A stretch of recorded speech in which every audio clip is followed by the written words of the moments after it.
Episode 150. I got to tell you, 150, that's a hell of a number. It really is. I mean, I don't know why, but it feels like a hell of a lot bigger than like a 145 or whatever. There's certain numbers that just stand out, right? I mean, they are what they are. Absolutely. And folks, we welcome you to our 150th episode of The Rebel's Edge. Jared is handling all of the graphics that you see on your screen, as well as the sounds and the timer that runs against all of our content. So thank you very much. And Pete Najarian and I will hopefully bring you some insights into macro minute, fantastic futures, the 4 top headlines of the day, and our take on those, as well as a little bit of sports. So Let's dive in, shall we, Pete? Let's do it, John. Macro minute EVs are really getting clocked. And I suspect what Mr. Musk has done. That is when he goes out and basically says, I'm going to cut prices, and he cut them 6 times this year. That makes it even harder on his competition to basically stay alive, let alone make money. All right, for my end of the macro minute, John, I'm going to give it to you really short and sweet. The debt ceiling. I got to tell you something. The president wants it lifted, all right, but he doesn't want any other things attached to it. Maybe not such a great idea. Meanwhile, we've got McCarthy sitting there saying, all right, we'll deal with this debt limit. We'll raise it up a little bit like we always do. We're going to kick the can. But he wants some conditions under it, John. He wants them to show us that they are going to start to be somebody who's actually an adult in the room and actually say, you know what? We do need to make some cuts here, there, wherever it might be to actually get ourselves to be who we like to think we are, which is the United States, the greatest country in the world. But right now, John, we just keep on just kicking the can, raising the debt ceiling, and I wouldn't be surprised if we do it again. No, I don't think any of us would be surprised if we do it again, Pete. But again, there's not a hell of a lot we can do, and there's not really a trade per se, because if every time there was a debt ceiling that people were worried about and you bought puts, you would not be a happy camper right now because they just keep kicking the can, to your point. Pete, let's do fantastic futures. Fantastic futures. I'm going to talk about frozen concentrated orange juice, Pete, just because, it's up 23% year to date. So it's one of those inflationary issues, but it's down 3% today. So those futures making that little bit of a correction again. That's my future for today. I'm going to throw one at you, John, that we don't talk about as nearly as much. Every once in a while, you will bring it up, or maybe I bring it up, and I've been on, obviously, black gold, silver gold, all those kinds of things.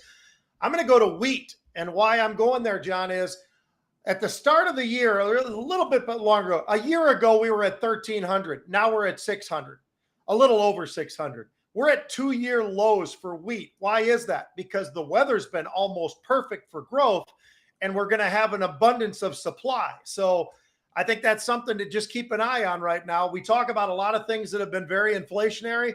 This is one area where actually things are going pretty well, and the pricing, not for the farmers necessarily, but some of the pricing is really getting very, very incredibly low. It's sitting there right now, like I say, at 2-year lows. Yeah, the futures reflect, of course, supply and demand, and the fact that you've got an oversupply, perhaps, is why, without a corresponding jump in demand, you've got wheat doing what it's doing. All right, Pete, let's talk about PAC West. Yeah. The stock was down almost 20% early on. It's now down, I think, 4%, but it was down 74% year to date through Monday's close. That's the worst performing regional bank that is still out there because obviously some of them went to zero. But this is the one that's still out there. And so only 74% to the downside. Yeah, to your point, John, I mean, it was somewhere between 22 and 26 bucks before all of a sudden we saw this regional crisis drop down underneath 10. Shoot, we got all the way down to 250. So we're well off of the lows. But nonetheless, John, it's interesting to see that it's getting pounded just a little bit. And I guess the real question is, what's the reported value right now that they've got when they're talking about assets? And what is the real value when you talk about assets? I think that's something that everybody should ponder at least for a moment or two when you're trying to go either direction, up or down. Because quite frankly, I think that a lot of these assets, John, are actually worth a lot less than many of these banks are telling us. And because of that, that's why I'm probably a little bit more bearish on the banks right now than probably most. Yep. In fact, only New York Community Bank, which is up, I think it was up 16% through yesterday, Pete, year to date. That's the only one that of the regional banks that they're tracked in the KRE. That was the only one that was up. Well, the biggest one that was up. I'm sorry, it leads the banks that are up, and it's up 16%. Yeah. All right, let's talk about Palantir. So Carp, I always love him. He came out, Pete, last night, and he was pretty effusive about how well they're doing. And he was really bullish on AI, artificial intelligence. That's like a buzzword, but for people that really are involved, like Meta and like Palantir, I mean, they're a data company.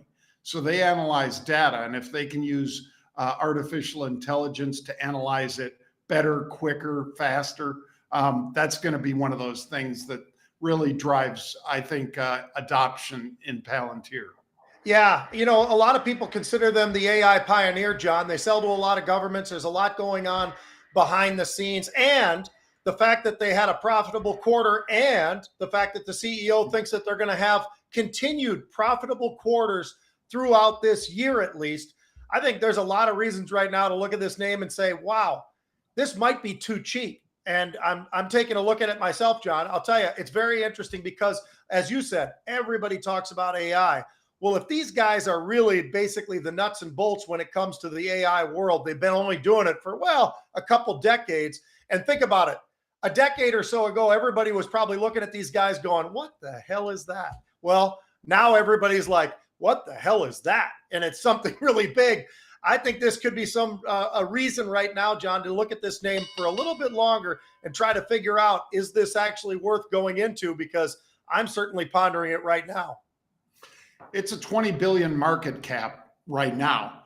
And clearly with what they do and having the big government contracts that they have as well, Pete, to analyze data, that's one of the big things about Palantir that I think some people miss when they talk about it.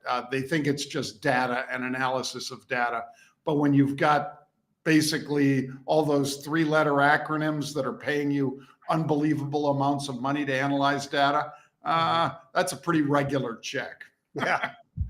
All right, let's go to FLL, Pete, because this one's a casino operator, and they reported a loss, but the deal was they were up as much as 15% early on, Pete, and then they kind of started to give it back.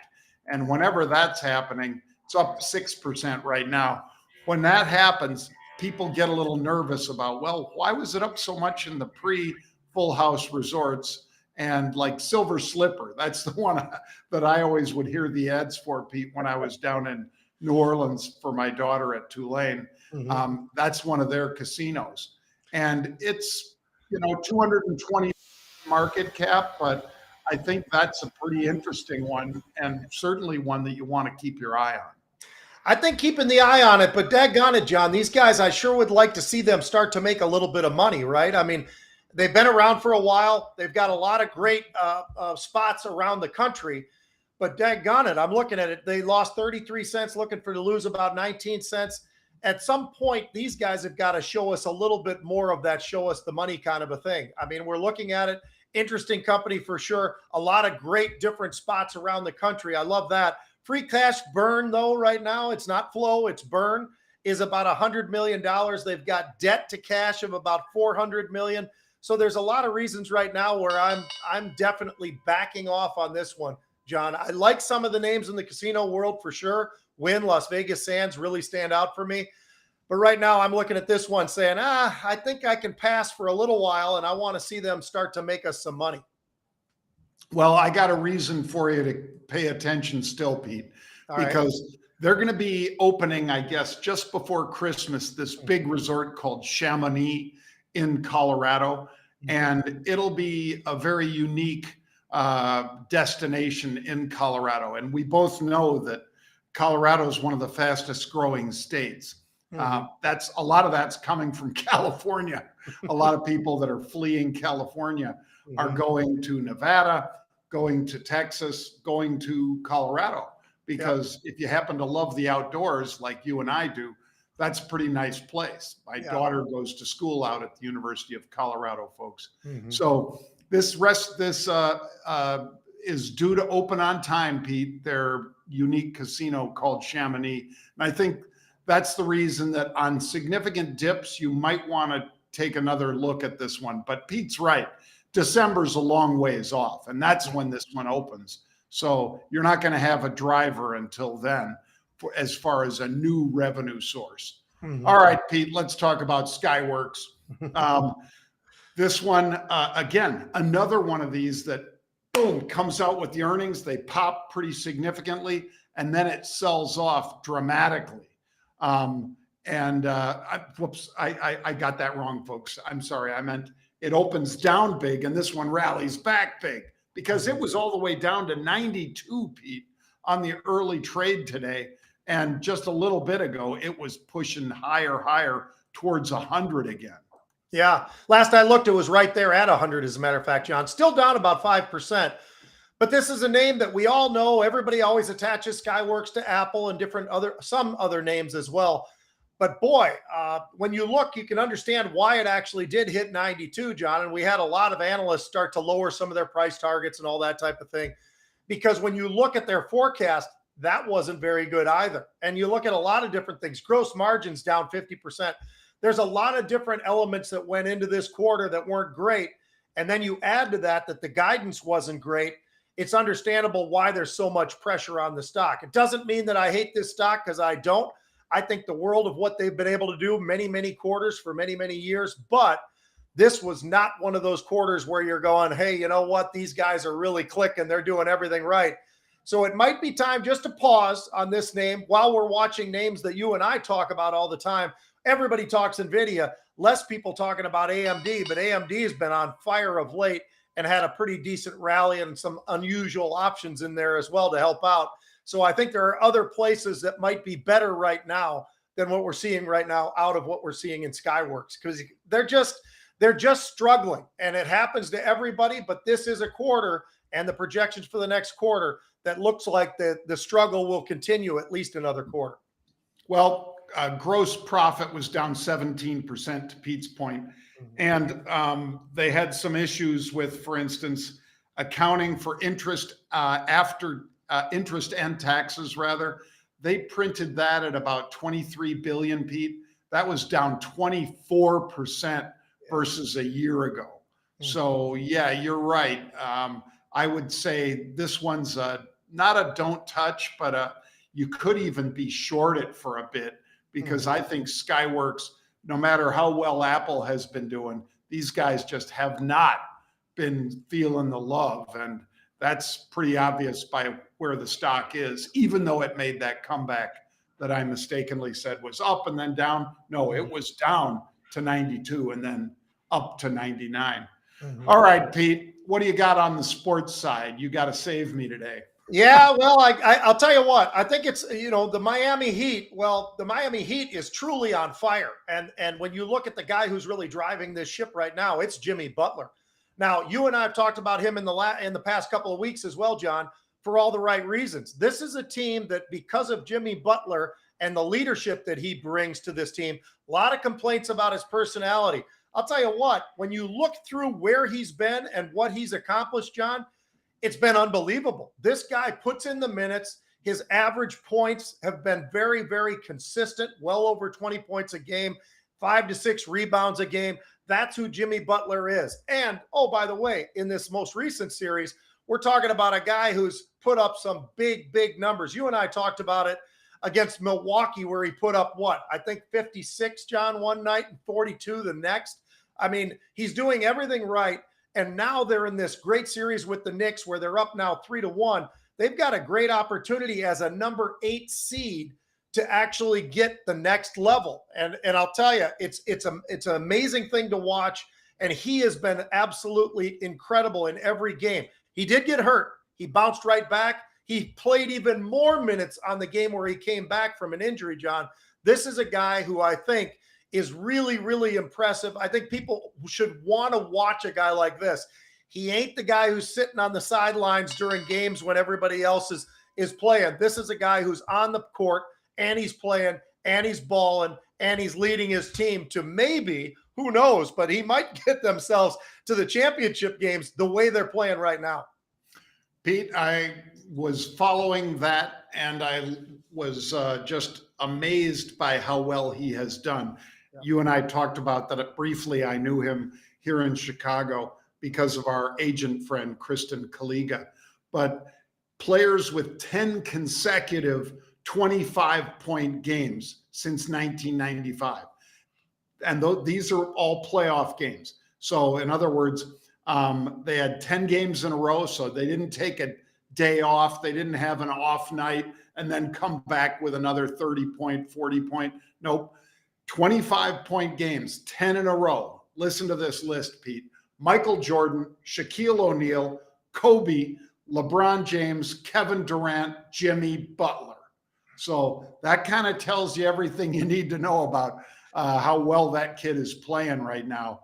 And for a 6'6", 6'7" guy, Pete, he is playing above the rim in a lot of those games. Yeah, I love the fact that he puts in the minutes, John. He's consistent with the points, consistent with the rebounds. I mean, he does everything that you'd ever want out of a player. And like you said, he's up there with a lot of names that I think the whole world knows. They ought to know a little bit more about Jimmy Butler. Next, we're going to get to Shohei Ohtani, John. Now, you want to talk about a guy who's ready to get paid? I think this is one of those kind of guys, because what has he done? Well, for a career, it's unbelievable. How about even just this year? So he has 34 games. He's batting over 300, 7 home runs, 22 RBIs already. That's in 34 games. Oh, but that's not the only thing. He's also pitched 39 innings. He's got an ERA of 2.54, 11 earned runs against him, 59 strikeouts. His record's 4-0. This is a guy who does it on both sides, John. Absolutely unbelievable. I mean, something we've not seen literally since the days of Babe Ruth, which is going back a long ways. So it's incredible to watch what this guy's doing in the modern era of baseball, where everybody is refined into just a very specific spot, right? Not this guy. And he's been doing it now for 5 years. He's also been doing it for very little money, relatively speaking. So here's what I'm going to throw out at you, John, which ties right into what we are, financial guys who used to be in sports, but we could still talk some sports. What do you pay this guy? And I'll give you an example. So Trout got 12 years, $425 million, but all he does is hit the ball. What do you give a guy who's pitching at the highest level that there is? He's batting at the highest level that there is, and he's incredible at both. And some of the breakdowns I've seen is, as a pitcher, he's probably worth about 8 years, maybe $230 million. And as a batter, maybe a 10-year contract for $333 million. So in other words, you put this whole thing together, let's just say it's 8 years, what, $600 million? I mean, it doesn't seem that ridiculous when you look at the numbers and how he's done it now. It's not a one-year wonder thing. This guy's been in Major League Baseball 5 years. What do you pay him, John, if you own the team? Well, I think he gets Aaron Judge kind of money, Pete. You mentioned the hitting, and, you know, granted, he's not quite at Aaron Judge, but he is a baller. And the fact that this guy is a young guy, 6'4", 210 pounds, super healthy, and obviously that helps a lot when he's bringing the heat, but it also is why he's so powerful at the plate, Pete. Super athlete. Do the Yankees even have a shot at this guy? Well, we both know the answer, that they'd break the vault to get this guy if they could. But I think this will be a difficult one for baseball fans that want to see him play. They will want to see him play in a big market. And right now, obviously, he's in a big market. He's in LA. But if they could, if the Mets or the Yankees had even this much of a shot at him, Pete, they'd spend whatever they could to get him. Yeah, it's just fun to watch, John. And here's the other side of it as well. If he had an injury from pitching that would require him no longer to be a pitcher, let's just say, 4 or 5 years from now, the guy's bat is just as good as his arm is pitching. I mean, so you're not losing a whole heck of a lot, even if you sign him to a big contract, if he's able to still get up to the plate, because he can hit with the best of them. And he's absolutely incredible young guy. And to your point, I think he also has respect for a lot of things that maybe some of the other players are just saying, you know what, I'm taking the first big contract. He's the kind of guy I think that would give the Angels a shot to keep him. And as long as it's within reason, I think he's a guy who might just stay there and make that his home, LA. Yeah, well, I mean, the guy played for this crazy team, Pete, in Japan, where when you see some of the players, like him, I mean, he's 28 years old. So like Pete said, fifth year, or he's been in the majors for 5 years. But the fact that this guy has been playing at a very high level for probably almost 10 years now, Pete, because Japanese baseball is no joke. Obviously, a lot of those guys that come here light it up because they're so disciplined and they're such team players too, that they hit behind guys. They advance runners, they do all the things that really disciplined teams do. And that's why, they do so well in the true World Series, Pete, where they have all these teams from Puerto Rico, Dominican Republic, Korea, Japan, and so forth playing against each other. This guy is, somebody who's done that for a decade now. And I think, looking at how healthy he is, you could certainly bet on another 8 years on this guy and be pretty happy signing him now rather than a couple of years from now, when that would be that contract might have a B behind it. Yeah. Well, thank you for joining us today, folks. We always appreciate you joining us. We had a slight technical difficulty before we started, but got through it. And we really appreciate all of you joining us, sharing the Rebels Edge with your friends. And we'll be back tomorrow, 1 p.m. Eastern Time.